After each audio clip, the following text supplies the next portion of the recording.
Assalamualaikum warahmatullahi wabarakatuh. Saya Ihwanul Muslimin. Saya dari Fakultas Ilmu Keolahragaan Universitas Negeri Malang, jurusan Pendidikan Pelatihan Olahraga. Di sini saya akan bahas sedikit tentang latihan endurance. Endurance atau biasa disebut dengan daya tahan adalah kemampuan seseorang melaksanakan gerak dengan seluruh tubuhnya dalam tempo yang cukup lama dan tempo yang sedang sampai cepat tanpa mengalami rasa sakit atau kelelahan. Menurut Suharno, daya tahan adalah kemampuan organisme seseorang untuk melawan kelelahan yang timbul saat menjalankan aktivitas dalam waktu yang lama. Jika seseorang mampu menggerakkan sekelompok otot tertentu secara terus-menerus dalam waktu yang cukup lama, sehingga menyebabkan jantung, peredaran darah, dan pernapasan yang baik. Makin tinggi tingkat daya tahan, maka semakin tinggi pula kesegaran jasmani dari seseorang tersebut. Pada olahraga sepak bola misalnya, daya tahan ini diperlukan untuk mempertahankan kondisi tubuh secara fisik agar mampu melaksanakan permainan yang cukup lama. Daya tahan itu dibagi menjadi dua, yaitu daya tahan umum atau general endurance, yaitu kemampuan seseorang mempergunakan sistem jantung, paru-paru, dan peredaran darah secara efektif dan efisien untuk menjalankan kerja secara terus-menerus yang melibatkan kontraksi sejumlah otot dengan intensitas tinggi dalam waktu yang cukup lama. Jadi pada daya tahan ini di mana jantung dan paru-paru merupakan unsur utama, di mana kita mengalami kelelahan dalam sistem pernapasan. Yang kedua adalah daya tahan otot atau local endurance, yaitu kemampuan seseorang dalam mempergunakan ototnya untuk berkontraksi secara terus-menerus dalam waktu yang relatif lama dengan beban tertentu. Untuk daya tahan ini berbanding terbalik dengan daya tahan general endurance, karena di sini yang mengalami kelelahan yaitu adalah otot-otot kita, ya. Jadi di sini lebih ke arah otot-otot yang bekerja, bukan dari paru-paru atau jantung. Daya tahan ini mempunyai beberapa manfaat. Di antaranya adalah sebuah penelitian menunjukkan bahwa integrasi yang tepat dari latihan kekuatan pada program latihan atlet endurance dapat memberikan hasil yang signifikan berupa performa yang lebih baik jika dibandingkan dengan latihan endurance klasik yang hanya fokus pada aerobik. Ketika melihat lebih dekat pada performa endurance, ada beberapa faktor yang berperan penting, yaitu VO2 max atlet atau volume oksigen maksimal, ambang batas laknat, dan efisiensi gerakan. Modalitas training tentunya mempengaruhi faktor-faktor tersebut dengan menginduksi perubahan pada kekuatan dan kapasitas aerobik, kapasitas anaerobik, serta fungsi neuromuskuler atlet. Latihan aerobik atau daya tahan memberikan pengaruh yang besar pada kekuatan dan kapasitas aerobik, tapi tidak memberikan efek yang besar terhadap kemampuan anaerobik maupun kemampuan neuromuskuler.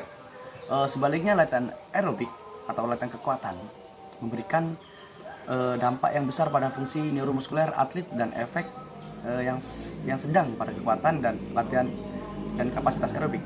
Dengan mempengaruhi kemampuan anaerobik dan fungsi neuromuskuler, latihan anaerobik dapat meningkatkan ambang batas laktat, meningkatkan efisiensi gerakan, dan kemampuan pada aktivitas dengan intensitas yang tinggi. Pada umumnya, latihan endurance atau atlet endurance atau pelatih biasanya meyakini bahwa latihan anaerobik tidak memberikan efek atau berefek negatif pada performa. Pandangan ini mungkin akibat kesalahan informasi dan penyusun program latihan. Kesalahan di sini maksudnya bahwa latihan anaerobik hanya sekedar ditambahkan ke dalam rencana latihan endurance. Atlet yang melakukan, maksudnya itu adalah misalnya kita melakukan melakukan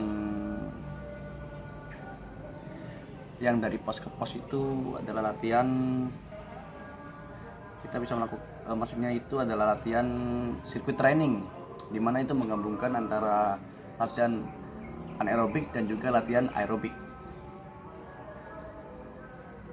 Berikut adalah macam-macam latihan dari endurance yang bisa kita lakukan adalah misalnya kita untuk latihan endurance yang kita untuk daya tahan, untuk daya tahan jantung dan paru-paru, kita bisa melakukan latihan interval training, yaitu latihan pendek tetapi dengan intensitas yang tinggi dan diikuti dengan waktu yang lebih panjang untuk memulihkan diri. Contohnya sederhana, Anda dapat berlari sprint selama 30 detik, selanjutnya Anda bisa berjalan selama 70 detik. Anda bisa melakukan itu selama berapa menit, kira-kira 15 menit Anda bisa melakukan seperti itu. Yang kedua adalah latihan untuk daya tahan jantung. Yang kedua adalah yaitu fartlek. Fartlek atau speed play adalah suatu sistem latihan endurance yang maksudnya adalah untuk membangun, mengembalikan dan memelihara kondisi tubuh seorang, sehingga sangat baik bagi semua cabang olahraga, terutama cabang olahraga yang memerlukan daya tahan tubuh. Fartlek sebaiknya dilakukan dengan sistem latihan yang dilakukan di alam terbuka, yang terdapat bukit-bukit belukar, selokan-selokan untuk dilompati, tanah berpasir, tanah rumput, tanah lembek dan sebagainya. Bukan di alam yang rata dan yang pemandangannya membosankan, karena itu hanya akan membuat kita jenuh. Fartlek biasanya dimulai dengan lari-lari lambat, kemudian divariasi dengan sprint pendek yang intensitas dengan lari jarak menengah dengan kecepatan konstan yang cukup tinggi. Variasi tempo lari ini bisa dimainkan oleh atlet tergantung dari kondisi atlet. Apabila terasa lelah, boleh lari pelan-pelan, bahkan boleh berjalan, dan setelah merasakan kuat lagi, Anda bisa lari sprint atau sebagainya. Oleh karena itu sistem latihan ini disebut dengan fartlek, artinya itu bermain-main dengan kecepatan. Yang kedua kita bisa melakukan untuk latihan yang kedua kita, yaitu latihan endurance tapi untuk otot. Kita bisa melakukannya dengan squat jump. Squat jump adalah gerakan eksplosif berjongkok hingga posisi squat. Cara melakukannya adalah tekan ujung kaki Anda dan dorong tubuh Anda ke udara sehingga Anda bisa setinggi yang Anda bisa. Saat Anda turun, segera tekuk lutut Anda, turun kembali ke posisi squat dan melompat lagi. Lakukan squat jump hanya pada permukaan yang kering untuk membuat betis Anda bekerja lebih fokus. Untuk membuat betis Anda bekerja lebih fokus, maka fokuslah pada mengangkat ujung kaki Anda setinggi yang Anda bisa sebelum Anda mulai melompat. Jadi usahakan kalian melompat setinggi-tingginya sesuai kemampuan kalian. Yang kedua adalah split squat jump. Split squat jump adalah versi kelanjutan dari squat jump. Kita bisa mulai dengan posisi split dengan satu kaki ke depan dan satu kaki ke belakang. Turunkan tubuh Anda, kemudian bergerak memutar dan melompat ke udara. Sementara Anda berada di udara, ganti posisi kaki Anda sehingga kaki yang di belakang sekarang di depan dan sebaliknya. Mendaratlah pada ujung kaki Anda, kemudian bawa berat badan Anda kembali ke tumit Anda. Segera tutup Anda untuk mengurangi dampak yang timbul. Yang ketiga kita bisa melakukan squat thrust.